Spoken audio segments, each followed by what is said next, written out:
Hejka, to Alex Blackrose i witam was wszystkich bardzo serdecznie w kolejnym odcineczku It Gets So Lonely Here. Ostatnio poszliśmy z pewną piękną panią do domu, do jej domu, gdzie mogliśmy się w końcu przespać.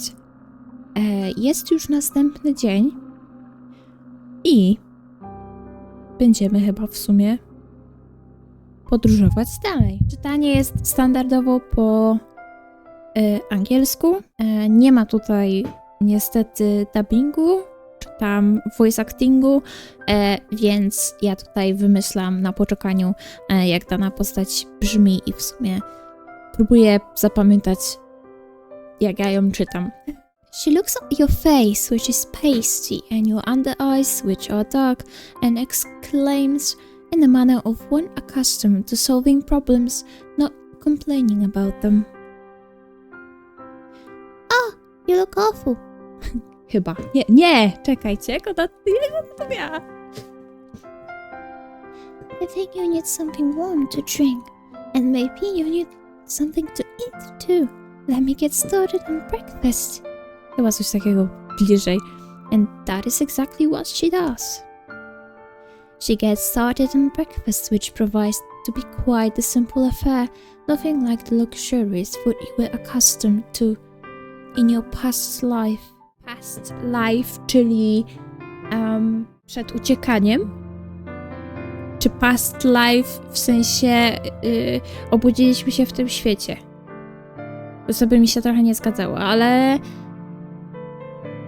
ona chyba jest z wyższych sfer, tylko naprawdę serio ciężko jak na razie cokolwiek powiedzieć o bohaterce. Oprócz tego, że jest lepiej wychowana, nie? I że ucieka przed jakąś dziewczyną. Ale dlaczego? Po co? Na co?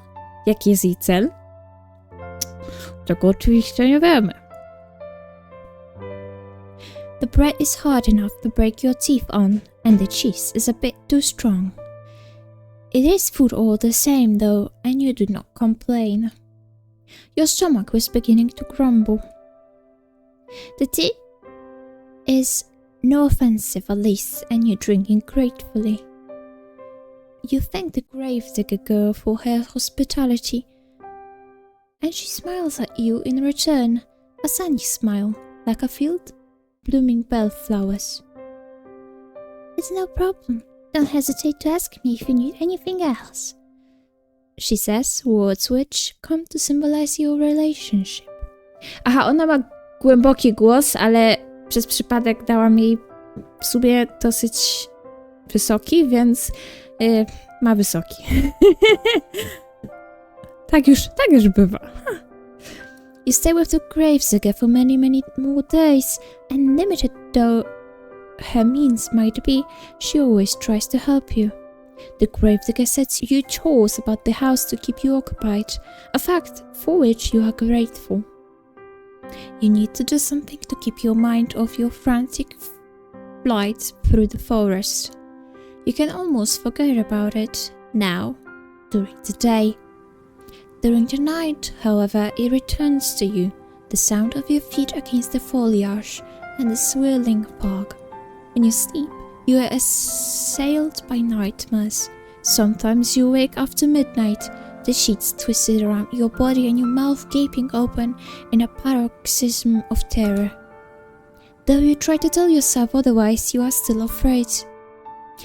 Being with the gravedigger makes you feel less so, though, particularly when you are sweeping the floor or keeping an eye on the bread loaves so they do not burn. You attend to most of the domestic chores, while the gravedigger concerns herself with the work she knows best, that is, digging graves. Her dogged persistence when it comes to this pursuit intrigues you. Muzyka się skończyła. I to jest dziwne. Czemu ona w sumie nadal kopie groby, skoro wszyscy w wiosce już nie żyją? Została tylko ona. The fuck? Her dogged persistence when it comes to this pursuit intrigues you. so much so that you cannot help but pose it a question to her on one particular morning when the sky is stoned with clouds. Why, you ask her, perhaps a touch insensitively, do you continue to dig graves? There is nobody left, after all, to dig them for. You have always been practical and you cannot see the point in it. What's the point in it, The gravedigger ponders while holding her precious shovel to her chest. Fortunately, she does not seem upset by your question despite its bluntness. You should count yourself lucky her temperament is so very placid. I don't suppose there is any point to it, really, the gravedigger eventually says with a small smile. I know it doesn't have any practical purposes, but, well, digging graves is what my father did. He showed me how to do it so I could continue his legacy. My father wanted to keep our family tradition going. And I suppose I want to do the same. That's all there is to it, really. That's all, is it? You think you can understand that, though your companion's action might appear to be illogical, there is a kernel of a reason nestled among them. She does not dig graves out of any sense of purpose, she does it instead out of sentiment.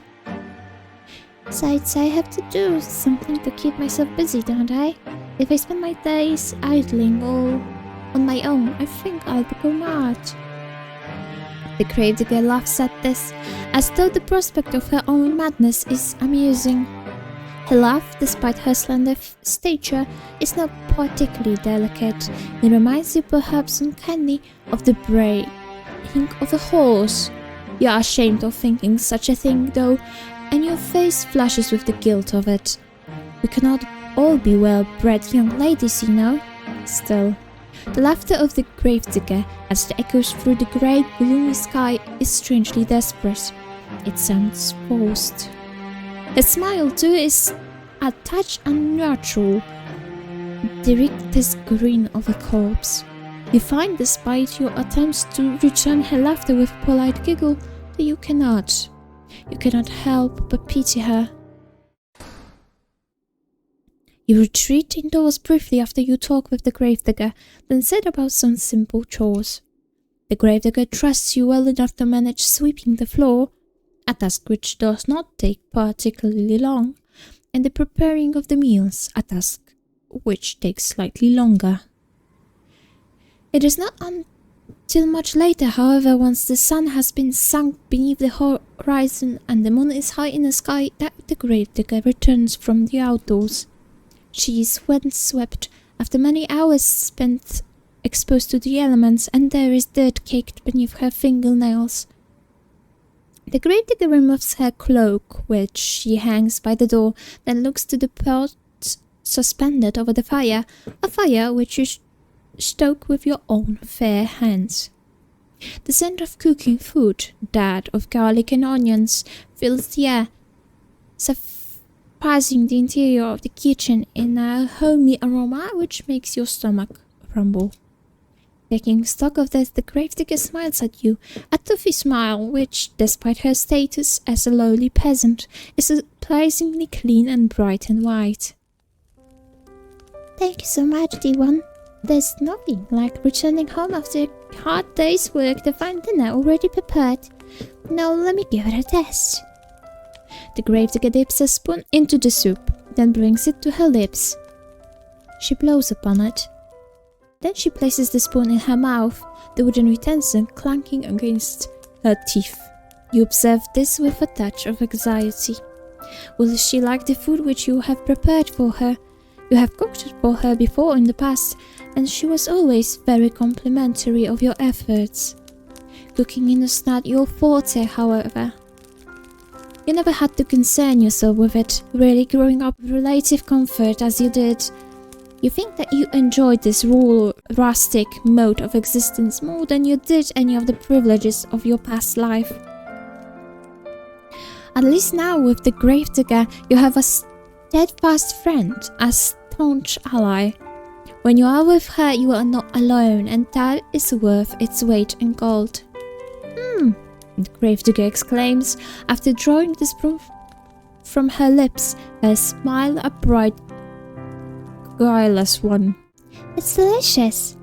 Your face flushed at this compliment. You are unaccustomed to receiving them, and it makes you feel good.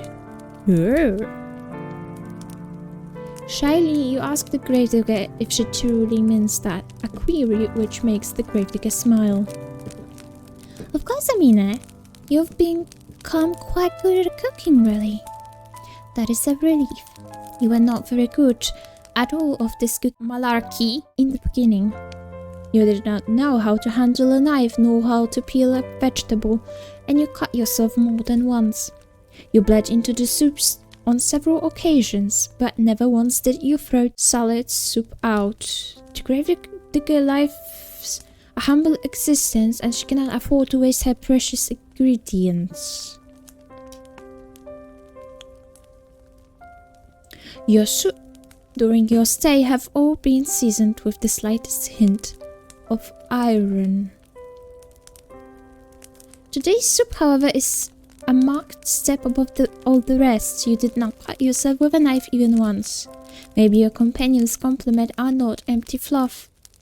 Maybe you really are improving. This soup should be ready to serve. I have some bread too, that we can eat with it, but I should bread some tea too. Let me. Ah yes, the tea. You knew that you were forgetting something. You were so focused on the soup, it must have slipped your mind. Your face flushes yet again at this oversight, and shyly you offer to correct it. The gravedigger, however, waves your request aside. No, it's alright. You made the dinner, so I'll brew the tea. It's only fair, and it won't take all that long. Would you mind serving up the soup while I'm busy? Of course you would not mind. You do enjoy making yourself useful. For a lady, you are awfully domestic. You walk alongside the gravedigger to finish your nightly meal, and together you serve it, soup and bread, alongside 2 cups of piping hot tea, prepared by your hostess's own 2 hands. You sit together at the table, then partake in the simple fare after saying grace. The soup really is quite good, despite it being made from only the most commonplace of ingredients. There is a bit of a kick to it, and it warms you from the inside out. The tea, meanwhile, is very soothing, so much so it makes you feel rather sleepy. Nigdy nie ufam, jak coś bohatera robi sleepy. You would like to sit with the gravedigger for a little while longer and tell stories, as you have sometimes in the past, tag or play cards. The nights are long, and there is no better way to pass them than spending time with her. Games of ultimate, alas, will have to wait. You are too tired for it. To ona przygotowała herbatę. You do not know what has happened, but after consuming your victuals, you feel utterly fatigued. You explain your predicament to the gravedigger between your yawns, and she nods in response. That's alright. You don't need to stay up with me. Not if you ain't up to it. You should head off to bed and rest that pretty head of yours. You do not think you are particularly pretty, but you presume that the gravedigger is just regurgitating a face to you. She does not truly mean it. How could she? She's far prettier than you are. You thank the gravedigger for her understanding, then rise from the table. You retreat to the spare bedroom on trembling leg and then change out of your clothes. You have only just slid into your nightgown when you hear the rapping of knuckles upon your door, light and unobtrusive. This rapping could, of course, belong to one person. It is the gravedigger come to check upon you. I'm sorry, the gravedigger says, her voice soft, but you rushed to your room so soon after eating, I couldn't help but worry about you. Would you mind if I take a look at you? I just want to see if you're alright. The gravedigger is trying to keep her voice steady, but you can hear it wavering regardless. She really... So much so that she could very well be on the brink of tears. You do not want her to cry for you. You would feel horribly guilty if you upset her. Even in given all that she has done for you. Niektóre słowa wiem, że źle wypowiadam i jestem wściekła, a niektóre słowa nie mam pojęcia jak wypowiadać, więc tutaj Google mi pomaga. You bid the grave digger entry into your room, therefore without further delay. An invitation she hastens to take. Czy ona jest wampirem?